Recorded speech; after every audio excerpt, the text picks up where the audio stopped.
Bismillahirrahmanirrahim. Assalamualaikum warahmatullahi wabarakatuh. Baik, pada tayangan ini kita akan membahas materi kelima terkait dengan fitoterapi, di mana pada materi ini kita akan ada dua materi bahasan dan akan kita bagi menjadi dua tayangan. Yang pertama adalah etnomedicine dan yang kedua adalah saintifikasi jamu. Nah, pada tayangan ini kita akan khusus membahas tentang etnomedicine, yang mana etnomedicine ini menjadi dasar dari eh, pemahaman kita terkait dengan penggunaan obat tradisional yang nanti akan kita bahas pada pertemuan-pertemuan selanjutnya. Baik, apa itu etnomedicine dan apa itu saintifikasi jamu?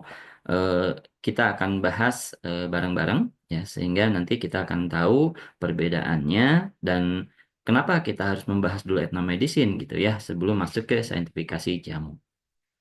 Nah, kalau kita lihat dari sini, etnomedicine ini adalah satu bidang kajian. Jadi ini adalah satu ilmu kajian etnobotani yang mengungkapkan pengetahuan lokal berbagai etnis dalam menjaga kesehatannya.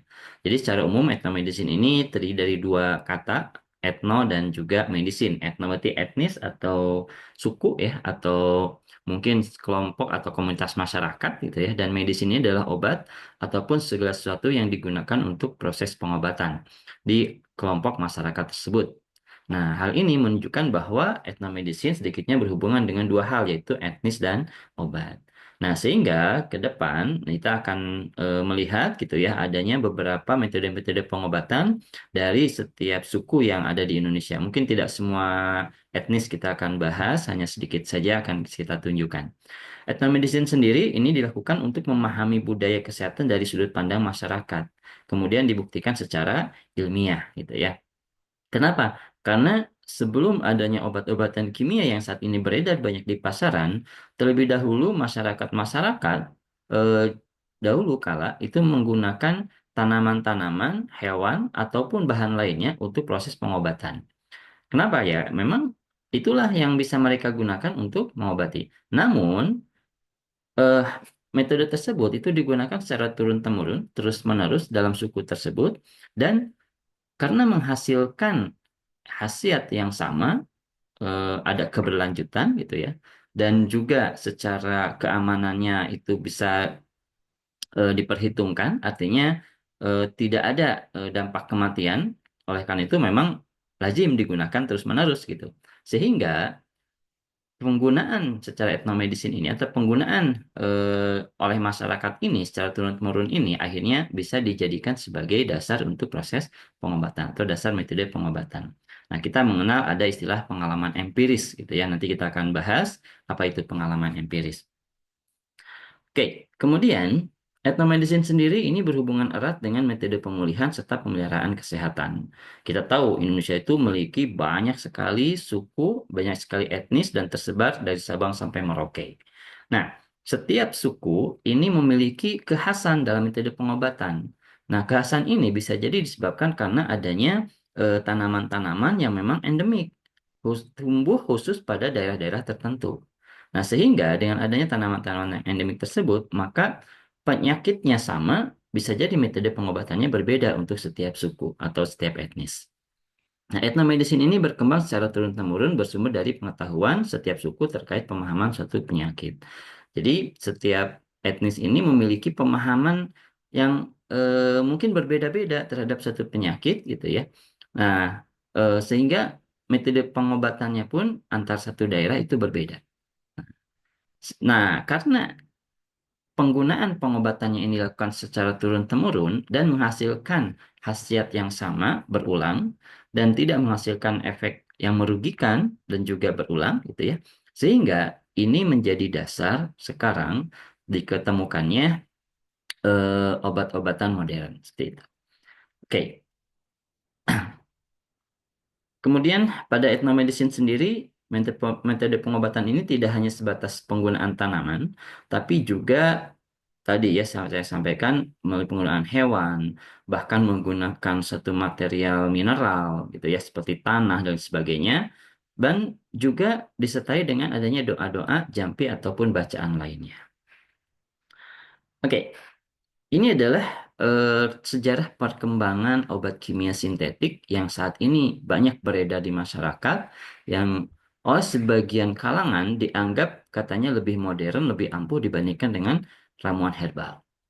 Nah, kalau kita lihat dari alur ini, bahwa obat kimia sintetik itu dahulunya adalah dari suatu hasil kajian etnomedisin, dari satu kajian empiris, di mana ada satu bahan alamiah, di mana bahan alamiah tersebut kemudian digunakan secara turun-temurun oleh suatu komunitas atau suatu etnis, dan kemudian hasil dari pengetahuan empiris tersebut itu oleh beberapa peneliti ini dilakukan uji farmakologi di laboratorium. Kita mengenal ada istilahnya adalah uji praklinis.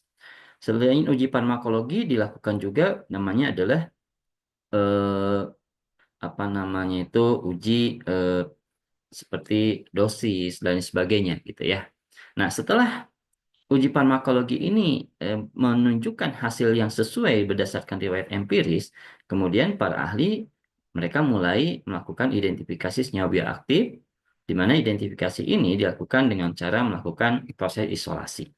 Nah, isolasi senyawa aktif ini kemudian nanti akan menghasilkan suatu isolat, yang mana isolat ini akan diuji kembali. Nah, ketika isolat ini secara 100% menghasilkan efek yang sesuai dengan riwayat empiris, maka berikutnya dilakukan analisis struktur. Nah, analisis struktur ini akhirnya akan menunjukkan bahwa senyawa tersebut memiliki karakteristik sifat psikokimia, kemudian juga bentuk struktur yang eh, bisa kita ketahui. Nah, setelah kita mengetahui struktur dari senyawa kimia aktif tersebut, maka untuk meningkatkan efisiensi, dilakukanlah namanya sintesis kimia.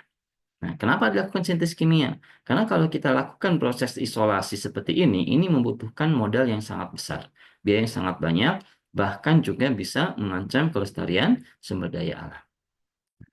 Jadi kalau seandainya misalkan dalam tanaman ada senyawa aktif, akhirnya kita ngambil terus dari tanaman tersebut, ya lama-lama tanamannya bisa habis gitu. Kenapa? Karena kadar senyawa bioaktif di dalam tanaman itu jumlahnya sedikit, tidak terlalu banyak.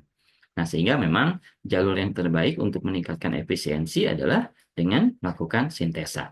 Nah, dari sintesa ini kemudian dilakukan uji praklinis sampai uji klinis sampai dihasilkanlah obat kimia sintetik.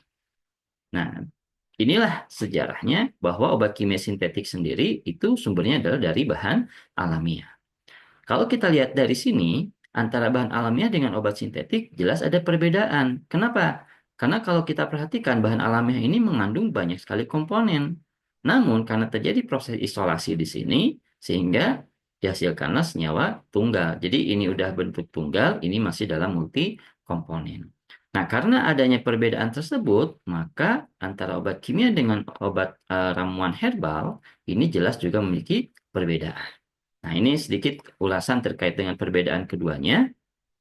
Kalau kita perhatikan, ramuan herbal ini kita tahu mengandung beragam komponen. Kita kenal ada alkaloid, flavonoid, tanin, dan sebagainya. Sedangkan obat kimia ini komponennya tunggal. Jadi kalau Anda perhatikan, misalkan ada serbuk paracetamol, ya isinya paracetamol. Nggak ada di dalam serbuk paracetamol itu dicampur dengan komponen senyawa lain gitu ya, harus murni gitu.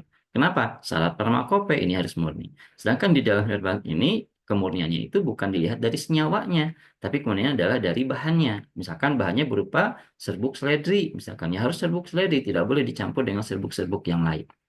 Oke, karena di sini komponennya beragam, maka tentunya setiap komponen ini akan menghasilkan efek farmakologi.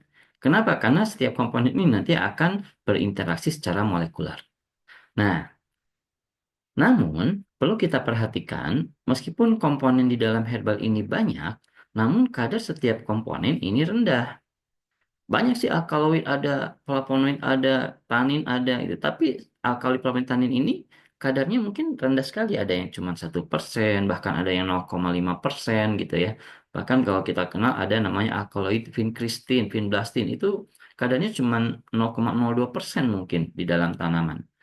Nah, karena kadar yang rendah inilah, maka tidak mungkin menghasilkan efek farmakologi yang secepat obat kimia. Gitu. Kenapa? Karena pada obat kimia, pada saat dijadikan sediaan farmasi, maka kadar komponen itu sesuai dengan dosis terapinya. Jadi, ini jelas akan menghasilkan efek yang lebih cepat. Nah, dari sini kita bisa melihat gitu ya, bahwa ramuan herbal itu efeknya itu lambat gitu, karena komponennya memang rendah.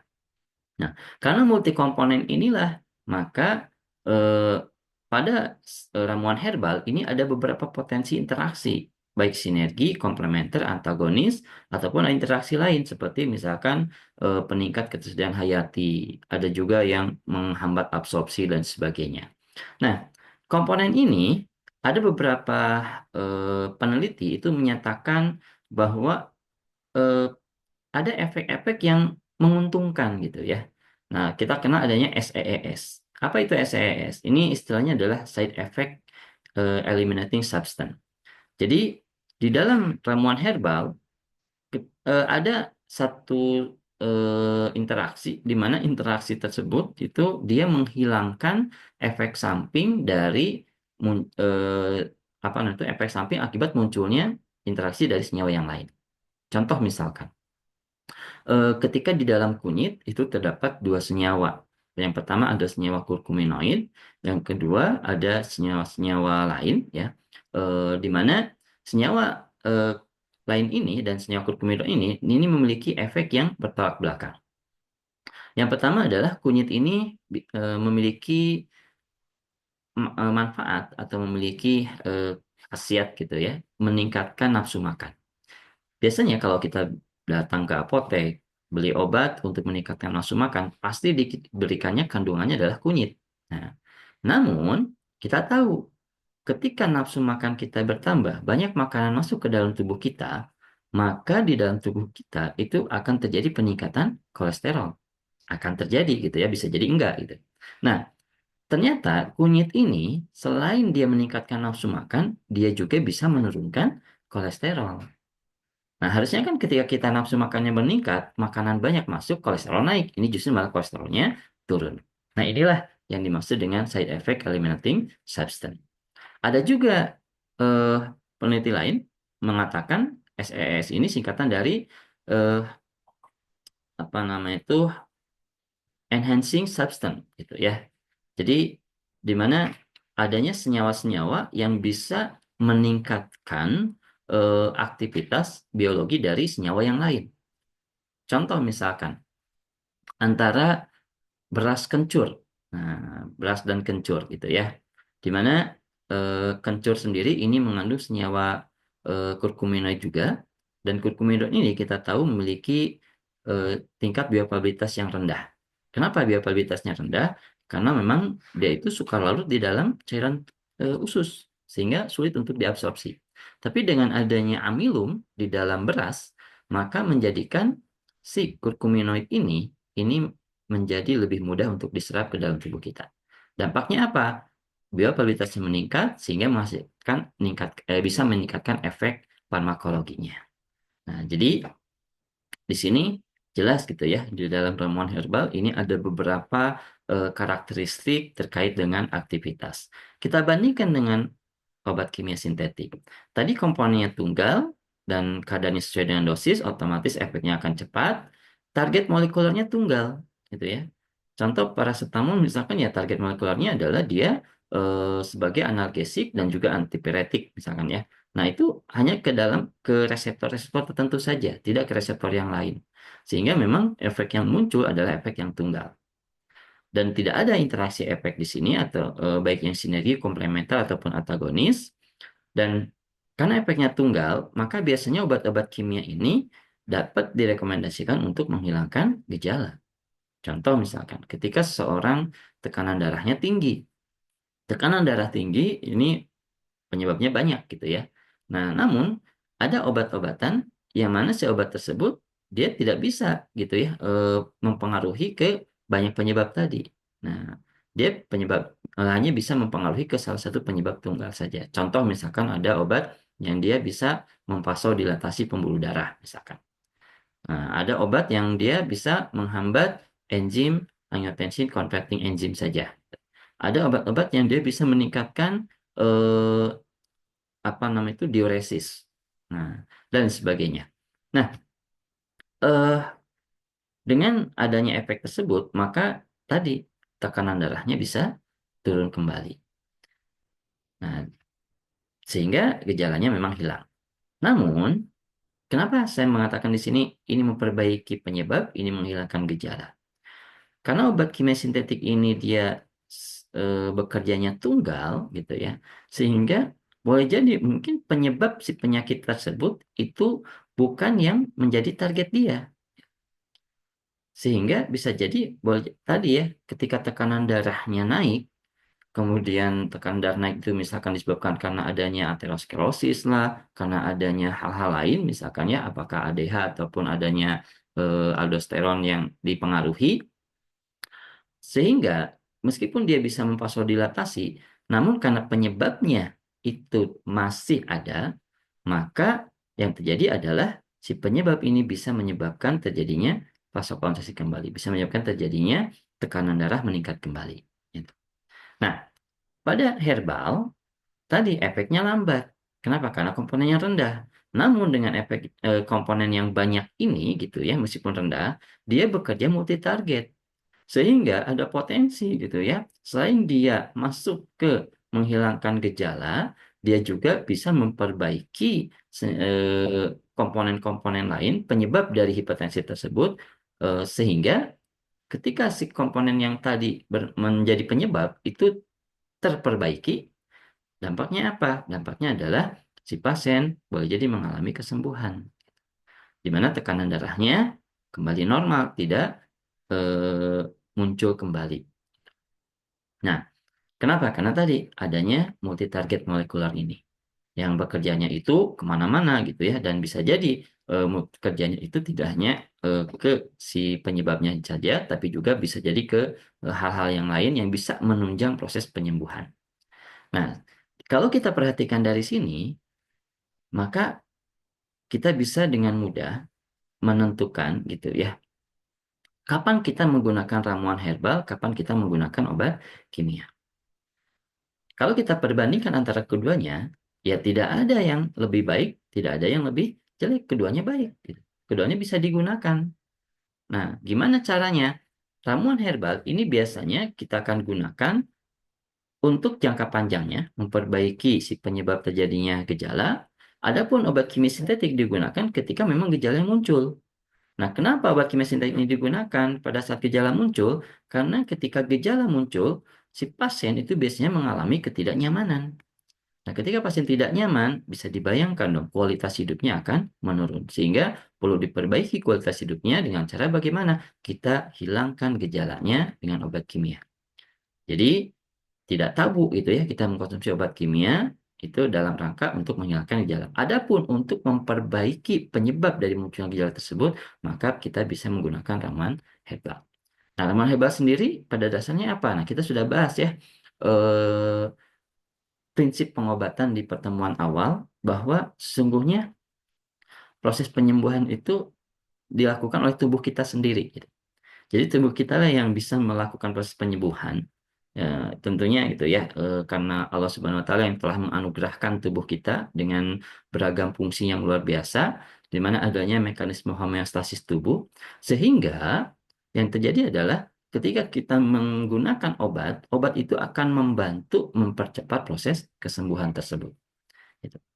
Nah, eh, dalam hal ini, jadi kita bisa melakukan gitu ya metode pengobatan dengan dua senyawa ini. Yang pertama adalah obat kimia untuk menghilangkan gejala, yang kedua ramuan herbal untuk proses penyembuhan jangka panjang. Nah, apakah obat kimia bisa digunakan untuk jangka panjang? Nah, tentunya memang ada resiko gitu ya. Dan ini memang sudah banyak diketahui bahwa obat kimia itu rata-rata sifatnya itu adalah kurang polar dalam tubuh kita. Senyawa-senyawa yang kurang polar dalam tubuh kita itu akan terakumulasi. Nah, akumulasi ini yang dalam jangka panjang inilah yang nanti akan menghasilkan satu residu yang kemungkinan akan menghasilkan efek samping di akhir gitu. Ramuan herbal bagaimana? Nah, tadi ya, karena memang kadarnya yang sedikit-sedikit gitu ya, meskipun komponennya banyak, sehingga lebih mudah mungkin di biometabolisme oleh tubuh kita, lebih mudah dikeluarkan. Jadi, tidak ada yang lebih baik, tidak ada yang lebih buruk antara kedua obat ini. Keduanya bisa digunakan untuk sama-sama meningkatkan efektivitas pengobatan, gitu ya. Baik. Nah, Indonesia ini dikenal sebagai negara dengan statusnya mega biodiversity. Apa artinya mega biodiversity? Di mana eh, tidak semua negara menyandang gelar ini. Ya. Suatu negara itu dikatakan mega biodiversity itu ketika di dalam negara tersebut itu tumbuh kurang lebih ya, kalau di Indonesia itu 3/4 gitu ya spesies tumbuhan tinggi serta 2/3 spesies vertebrata non ikan dari total yang hidup di dunia itu adanya di Indonesia, gitu ya. Jadi Indonesia ini luas wilayahnya itu kurang lebih ya 1,3% dari luas wilayah dunia. Tapi 25% tumbuhan itu ada di Indonesia. 25% ya, seperempatnya itu ya ada di Indonesia dan 40% diantaranya merupakan tumbuhan asli Indonesia atau kita kenal tumbuhan endemik. Oke, eh, dari sekian banyak tumbuhan ini tidak semuanya memang sudah digunakan sebagai pengobatan, sebagai obat. Hanya sebagian kecil saja yang digunakan sebagai obat. Kenapa? Karena mungkin ada beberapa tanaman yang sampai sekarang mungkin belum ditemukan, gitu ya. Di mana ada tanaman-tanaman yang tumbuhnya boleh jadi di puncak gunung, di tengah hutan lebat yang belum pernah dijamah oleh seorang pun. Di situ kemungkinan ada tanaman-tanaman baru yang boleh jadi si tanaman tersebut juga menghasilkan hasil. Nah, jadi hanya 10% gitu ya dari total tanaman itu yang sudah digunakan untuk proses pengobatan oleh satu etnis-etnis tertentu. Baik. Nah, tanaman-tanaman obat yang digunakan untuk proses pengobatan kita kenal sebagai tanaman biofarmaka. Jadi kalau Anda mendengar istilah biofarmaka, nah maka kita sudah mulai kenal nih, paham apa itu biofarmaka ya, yaitu tanaman yang memang telah terbukti memiliki khasiat sebagai obat dan memang digunakan untuk tujuan pengobatan. Sehingga kita bisa bedakan ada tanaman-tanaman yang memang tidak bisa digunakan sebagai obat, gitu ya. Contoh misalkan beras. Beras yang nggak dijadikan sebagai obat gitu ya. Beras itu dijadikan sebagai makanan. Baik. Kemudian ada istilah pengalaman empiris tadi sudah kita bahas. Jadi pengalaman empiris ini adalah pengalaman dan keterampilan dalam menggunakan suatu bahan alam oleh suatu komunitas masyarakat atau etnis gitu ya. Dan dapat dipertanggungjawabkan. Artinya gini, karena ini digunakan secara turun-temurun oleh suatu komunitas atau etnis, kita tahu bahwa etnis ini tidak muncul eh, apa namanya itu dalam waktu yang dekat gitu ya. Etnis ini muncul ribuan tahun jauh gitu ya. Dari misalkan etnis Sunda, etnis Jawa, etnis Bugis itu kan tidak muncul kemarin gitu ya, tapi muncul itu sudah ribuan tahun yang lalu gitu ya.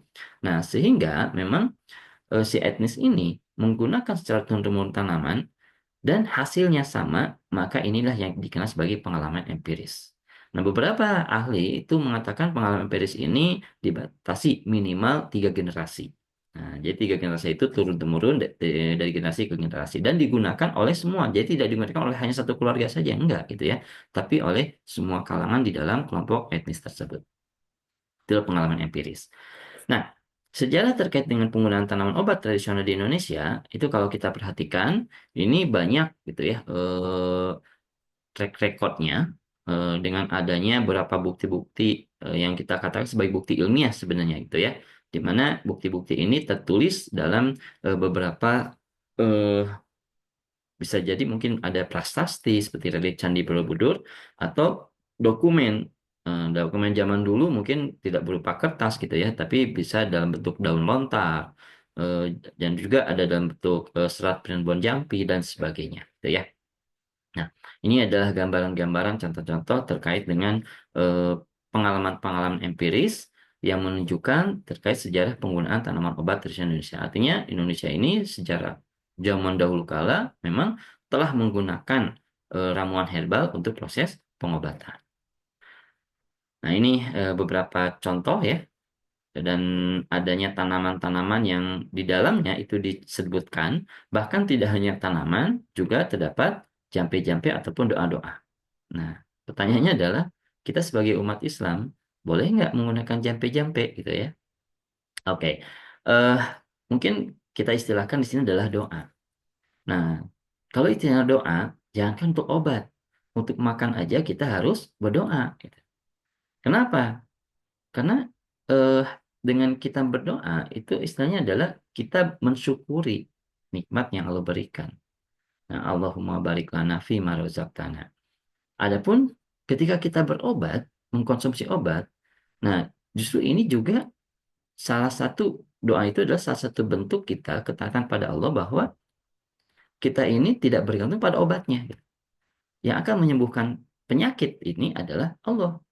Dan adapun penggunaan obat ini adalah berupa perantara atau sebagai eh, apa namanya itu usaha kita, ikhtiar kita. Sehingga disarankan ketika kita minum obat, ya kita berdoa, Allahumma afini fi badani wa afini fi sami wa afini fi basori. Seperti itu. Jadi memang penggunaan doa-doa ini juga tercatat gitu ya di dalam beberapa dokumen-dokumen eh, penggunaan empiris. Nah, cuman doa-doanya seperti apa, jampe-jampe seperti apa, saya belum menemukan. Jelas kalau umat Islam belum melakukan sesuatu kita harus membacakan minimal basmalah, gitu ya. Jadi doa ini penting.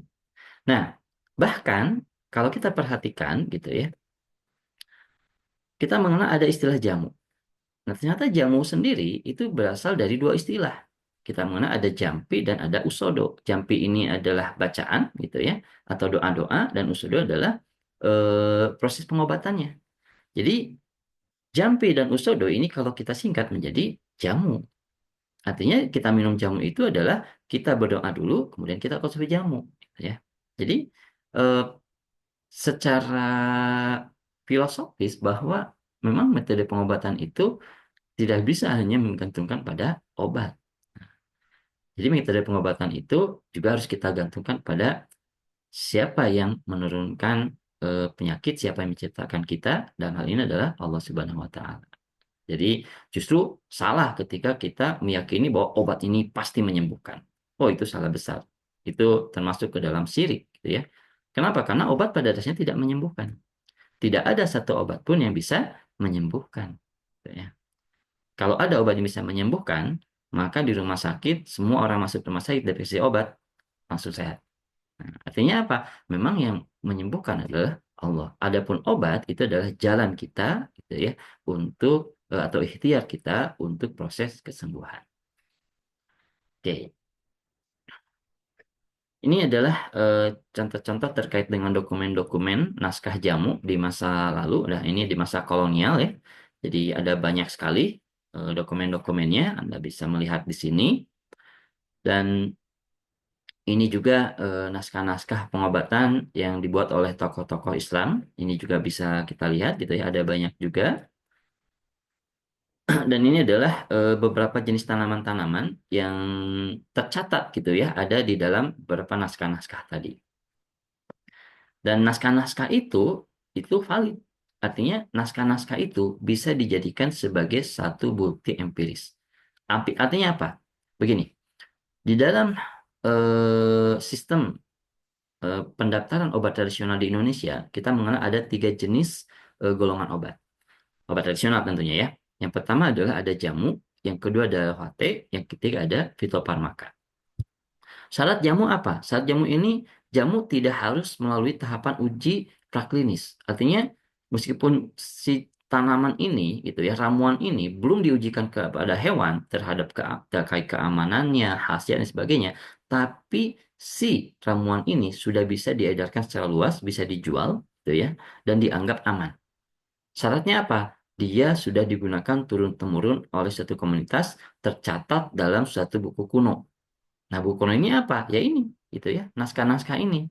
Syarat buku kuno itu sebenarnya kalau dibatasi adalah minimal dia berumur 50 tahun dari proses pembuatannya. Jadi si buku kuno itu sudah berumur 50 tahun, maka di dalamnya ada penggunaan riwayat empiris, maka itu bisa dikatakan dia abdol lah, sah gitu ya, sebagai eh, adanya bukti empiris. Dan bukti empiris ini bisa didaftarkan gitu ke Badan POM dan akhirnya produk ramuan tersebut bisa mendapatkan logo jamu. Nah, kalau mau dinaikkan lagi OHT, maka si si produk jamu tersebut, ramuan tersebut naikkan, lakukan uji praklinis. Dari mulai uji farmakologi, uji sitotoksisitas, uji toksisitas khusus dan sebagainya, maka nanti kita akan bisa menaikkan statusnya dari level jamu menjadi level OHT, obat herbal terstandar. Kalau seandainya mau dinaikkan lagi, maka lakukan uji klinis langsung ke manusia. Ya, jadi setelah uji praklinis, lakukan uji ke manusia sehingga nanti kita bisa meningkatkan statusnya dari OHT menjadi fitofarmaka. Nah, kalau udah fitofarmaka, karena sudah melewati tahapan uji klinis, maka obat-obat tersebut bisa disejajarkan dengan obat kimia. Ya, jadi seperti itu. Nah, eh, ini naskah-naskah ini kalau Anda misalkan membaca dari naskah ini ada beberapa temuan terkait dengan ramuan herbalnya. Nah, maka karena sudah ada riwayat empirisnya, maka itu bisa kita buat menjadi produk farmasi dan bisa dijual secara bebas. Gitu. Syaratnya apa? Harus registrasi dulu ya. Nah, kita nggak akan bahas tentang registrasi di sini. Kita akan bahas terkait dengan kemanfaatan dari naskah-naskah ini. Oke, ini adalah gambaran terkait dengan etnomedicine di beberapa wilayah yang ada di Indonesia.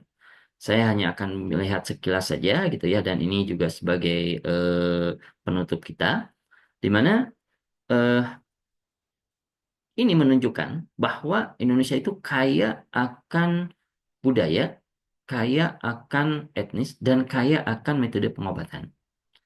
Ini contohnya, misalkan di di Provinsi Bengkulu, kita mengenal ada etnis Serawai, ya. Di sini etnis Serawai ini eh, dia menggunakan, nah ini untuk obat apa ini ya? Kalau nggak salah ini tuh adalah untuk menghilangkan kayu pulai tiga apa. Nah ini adalah kom- komposisi dan cara pembuatannya. Nanti saya cross check kembali gitu ya. Kalau nggak salah ini teh untuk gangguan metabolisme mungkin ya. Nanti kita cek lagi ya. Kemudian ini ada Provinsi Jambi, ada etnis suku anak dalam. Ini untuk meringankan sakit kuning. Nah, ini komposisi tanamannya dan ini cara pembuatannya termasuk bagaimana cara penggunaannya. Kemudian ini ada di Provinsi Sumatera Utara, etnis Batak Karo. Ini ada ramuan untuk membantu menurunkan asam urat. Kemudian juga ini untuk Lampung, ada etnis Ulun Lampung. Ini ramuan untuk meringankan kencing manis, seperti ini yang biasa digunakan. Dan banyak sekali gitu ya dari provinsi-provinsi lain Anda bisa lihat dan Anda bisa nanti download ya di materinya. Dan ini menunjukkan betapa Indonesia ini memiliki keanekaragaman metode pengobatan dan ini menunjukkan bahwa Indonesia sebagai status negara Bengka Biodiversity juga eh, bisa jadi ke depan Indonesia bisa gitu ya, menjadi salah satu produsen obat tradisional dunia. Kenapa? Tadi Megabiota itu menjadi keuntungan bagi kita. Kenapa? Karena seperempat spesies tanaman makhluk hidup itu ada di Indonesia, khususnya untuk flora fauna ya. Nah, jadi luar biasa itu ya, dan sangat disayangkan gitu kalau seandainya kita tidak bisa memanfaatkan potensi itu. Nah, ini di provinsi lain, jadi Anda bisa lihat gitu ya. Jadi begitu banyak sekali ragam metode pengobatan. Kalau Anda ingin mendapatkan lebih banyak lagi informasinya, ini ada buku, 3 buku kurang lebih ya, Anda bisa download sendiri. Dan di dalamnya ini mengandung eh, beberapa ramuan-ramuan dari setiap wilayah, dari setiap etnis, yang mana boleh jadi mungkin salah satu dari ramuan ini bisa gitu ya kita gunakan untuk keseharian kita di rumah, atau bisa juga ini kita gunakan untuk dijadikan sebagai satu produk obat tradisional ke depan. Baik, mungkin itu yang bisa kita bahas terkait dengan etnomedicine. Dan pada tayangan berikutnya, kita akan lanjutkan bahasan kita tentang seperti apa saintifikasi jamu. Dan tentunya saintifikasi jamu itu nantinya akan melakukan saintifikasi terkait dengan hasil etnomedicine ini. Gitu ya. Oke, itu dulu materi hari ini untuk tayangan etnomedicine. Wassalamualaikum warahmatullahi wabarakatuh.